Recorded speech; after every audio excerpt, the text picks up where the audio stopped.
As we look back at 2019, it really was an exceptional market. The returns last year across all asset classes were extraordinary. We really saw all ships rising with the tide. Equity markets here in the U.S. led the way, a lot of strength. The S&P 500 up over 30%. Broadly, U.S. stocks up in the mid-20s. Small caps, large caps, everything really was very, very strong this past year. Interestingly, after a small pullback in the summer, we saw international markets play catch up as well, with emerging markets and developed international markets up about 20%.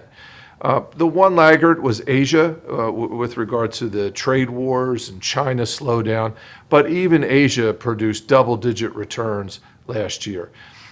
Fixed income was up big, one of the better years for fixed income in recent history. Commodities, really every asset class saw big gains in 2019.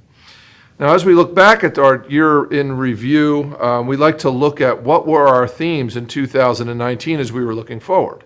As we sit here today and we look at these great returns, it's easy to think, well, 2019 was a great year, everybody knew that.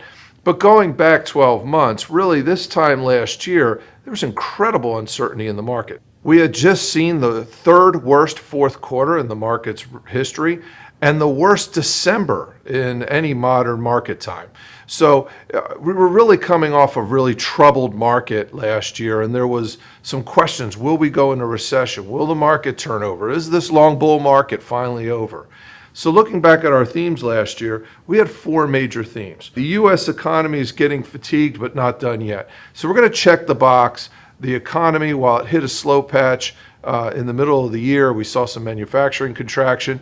It started to gain momentum again at the end of the year. Manufacturing looks like it's starting to trough and come out of its low.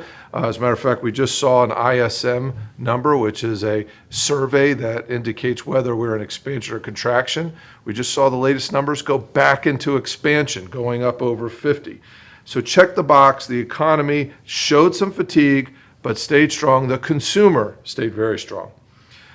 Do not fear the yield curve. Be flexible with duration. Again, this is a checked box. This one is the fixed income markets were all over the place last year. So yes, in the end, fixed income did very well. We extended duration early last year, meaning we made our bonds longer. So with the movement in the fixed income market, we saw very good returns as a result. After a short break, the bull market should resume.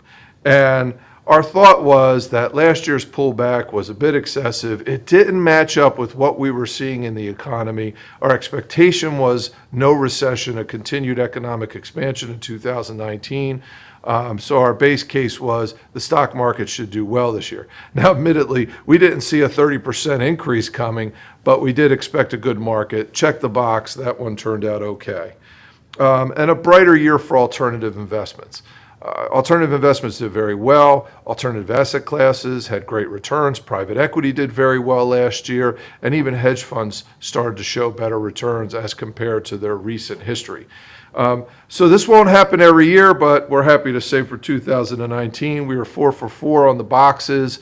The market is really showing some extraordinary strength coming out of 19, going into 2020. That's good news for all investors.